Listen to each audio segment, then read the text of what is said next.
Students, CA foundation जनवरी 26 में आप paper हो रहे हैं और आपका जो पेपर नंबर 2 है बिजनेस लॉ, इसमें अगर कॉन्फिडेंस नहीं आ पा रहा है तो क्या करें जिससे कि आप लोग इस सब्जेक्ट में कम से कम पास तो हो जाओ। वैसे की प्रॉब्लम क्या है कि सीए फाउंडेशन में या तो बिजनेस लॉ में स्टूडेंट अटकता है या फिर क्यूए में अटकता है। तो क्यूए का वीडियो मैंने आप लोगों को बना के दे दिया कि आप मिनिमम क्या पढ़ना चाहिए। अब आप जो है बिजनेस लॉ में मिनिमम क्या पढ़ लें जिससे कि कम से कम पास तो हो जाएं।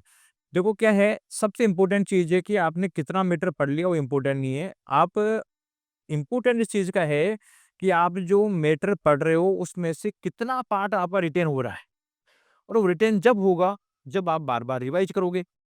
तो कुल मिला के कौन से मिनिमम चैप्टर हम पढ़ लें जिससे कि हम कम से कम पास तो हो ही जाएँ, ये मैं इस वीडियो में आप लोगों को बताने वाला हूँ। तो इस वीडियो को आप पूरा देखें, अपने दोस्तों को शेयर करें। साथ ही वीएसए का यूट्यूब चैनल सब्सक्राइब करके बेल आइकन दबाएँ, जिससे इम्पोर्टेंट वीडियोज़ आप लोगों तक पहुँच सकें। तो सबसे पहले देखो, मैं जो चैप्टर्स का सिलेक्शन बताता हूँ आप लोगों को प्रायोरिटी बेसिस पे, उसमें फर्स्ट प्रायोरिटी के हैं,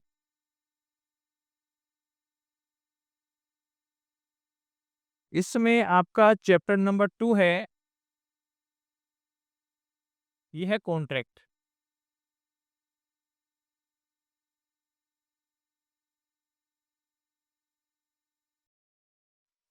कॉन्ट्रैक्ट एक्ट जो है, इस कॉन्ट्रैक्ट एक्ट में आप जो यूनिट 2 है कंसल्टेशन, इसमें यूनिट 2 है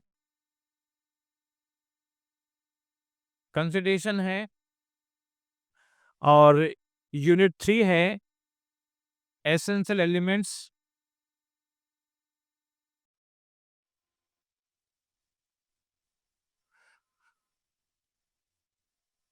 यूनिट नंबर 4 है performance of contract.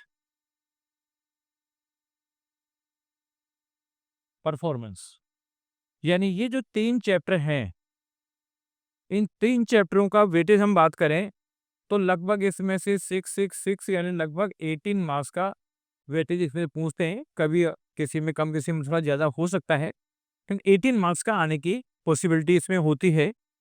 Chapter number 2 है आपका, चैप्टर नंबर 3, ये है sales of goods act. Sales of goods act सोगा। इस सोगा के जो 2 यूनिट है, यूनिट नंबर 2 यानी उसमें यूनिट 2 है condition and warranties. Condition and warranty है, और इसका यूनिट नंबर 3 है transfer of ownership. Transfer of ownership and delivery, ये 2 यूनिट है। इस 2 यूनिट का जो वेटेज है ये है 7 + 7, अराउंड 14 मार्क्स का वेटेज जो है इन 2 यूनिट का है। इसके अलावा चैप्टर 4 है, ये है पार्टनरशिप। पार्टनरशिप में यूनिट नंबर 2 और 3, इसमें यूनिट 2 और यूनिट 3 है। यूनिट 2 है रिलेशन ऑफ पार्टनर्स, और यूनिट 3 है registration. Registration and dissolution. Resolution and dissolution जो है ये 10 और 5 लगभग 15 मार्क्स का ये है। इसके अलावा आपका चैप्टर 6 है, ये है कंपनी। ये जो कंपनी का वेटेज है, कंपनी एक्ट का, कंपनी एक्ट 2013, इसका वेट है 10 मार्क्स का, सॉरी 17 मार्क्स का है। तो आप ये मान के चले कि लगभग 66 मार्क्स का, 64 मार्क्स का वेटेज है इसका, ये पहले वाले पार्ट का है। अब ये मान लीजिए वो लिमिटेड चैप्टर बताए मैंने, टोटल में से आधे चैप्टर भी नहीं है ये, यानी लगभग 1/3 चैप्टर हैं, और 1/3 चैप्टर 64 मार्क्स का वेटेज कवर करते हैं। तो अगर आप इससे ज़्यादा नहीं पढ़ सकते तो इन्हीं चैप्टर्स को बार-बार रिवाइज़ करेंगे, बार-बार रिवाइज़ करें। तो ये मैं जनवरी के लिए बताऊँ, आगे के अटेम्प्ट्स के लिए बता रहा हूँ। अब अगर आप लोगों के मान लीजिए केवल यही चैप्टर रिवाइज़ हो रहे हैं तो कोई दिक्कत नहीं है, इन्हीं को रिवाइज़ करें। अदरवाइज़ मैं प्रायोरिटी 2 भी बता रहा हूँ।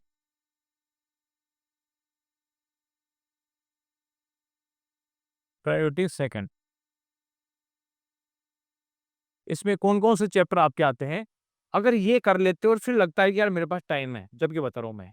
यानी ये 4, 5, 6, 7 बार रिवाइज़ कर दो। उसके बाद अगर टाइम बचता है आप लोगों को, तो आपका जो चैप्टर 2 है, यानी इसमें चैप्टर 2 है और वो है कॉन्ट्रैक्ट एक्ट,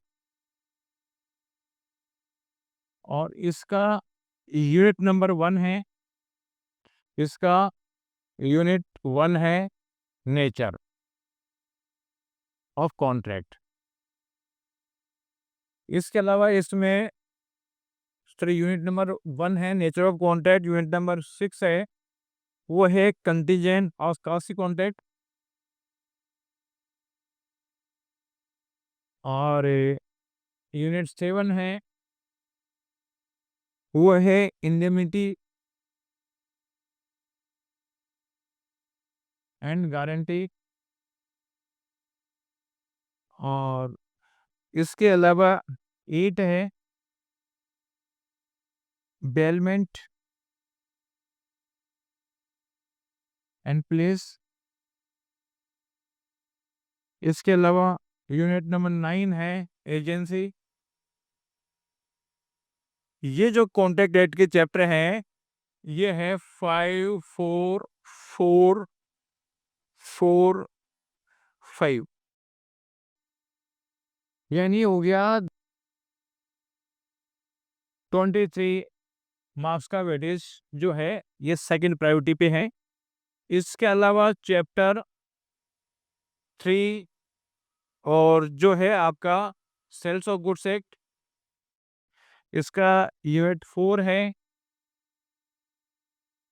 अनपेड सेलर। इसमें से 5 मार्क्स का क्वेश्चन पूछा जाता है, और थर्ड नंबर पे है चैप्टर 4, और ये यूनिट 1 है, और ये है जनरल नेचर, यानी ये पार्टनरशिप एक्ट है basically, partnership act. Unit number 1 है जनरल नेचर ऑफ पार्टनरशिप, और इसमें लगभग 4 नंबर के क्वेश्चन पूछे जाते हैं।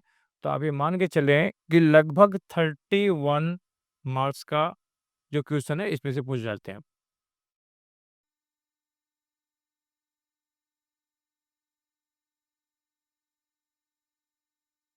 यानी ये 22 है। तो अब ये देखो कि मैंने एक कैटेगरी जो पहले बताई आपको 64 मार्क्स के, सेकंड प्रायोरिटी बताई 31 मार्क्स के, तो 95 मार्क्स के चैप्टर इसमें आ जाएंगे, और बाकी रिमेनिंग चैप्टर है वो लास्ट प्रायोरिटी के हैं। तो पहली प्रायोरिटी में अगर पूरा नहीं कर सकते तो इसका मतलब है कि पहली प्रायोरिटी के मैंने चैप्टर बताए उसमें 64 मार्क्स के क्वेश्चन आएंगे। अगर ये कर लेते हैं तो ये नहीं कि साहब पूरी ये करें, हो सकता है कि ये करने के बाद आपको लगता है यार थोड़ा सा टाइम बच रहा है तो मैं नेचर ऑफ पॉलिट कर सकता हूँ, तो केवल ये कर लो। लगता नहीं और कर सकता हूँ तो फिर ये कंडीजेंट क्वांटिटी कर लो, फिर और लग सकता है और कर सकता हूँ इंडेमनिटी वारंटी कर लो। तो इस तरीके से आप कुछ चैप्टर ऐड करके आप बढ़ा सकते हैं। हो सकता है कि आपने पहली प्रायोरिटी के चैप्टर पढ़ने के बाद में केवल 2 चैप्टर और पढ़े, 10 नंबर और बढ़ा लिए, तो 64 प्लस 10 74 हो गए। तो कुल मिला के कम पढ़ो लेकिन क्वालिटेटिव पढ़ो, तो उससे आप लोगों को ज़्यादा बेनिफिट होगा। अगर आप सारा कोर्स पढ़ोगे लेकिन ढंग से रिवाइज़ नहीं कर पाओगे तो याद कुछ भी नहीं रहेगा, एग्ज़ाम में कुछ भी याद नहीं आएगा। इसलिए कम पढ़ो लेकिन क्वालिटेटिव पढ़ो, तो ये आप लोगों को पॉलिसी फ़ॉलो करनी है, जिससे कि आप पास होना श्योर कर लो। तो ये वीडियो अपने दोस्तों को भी शेयर करो जिससे कि बाकी लोगों को बेनिफिट मिले। थैंक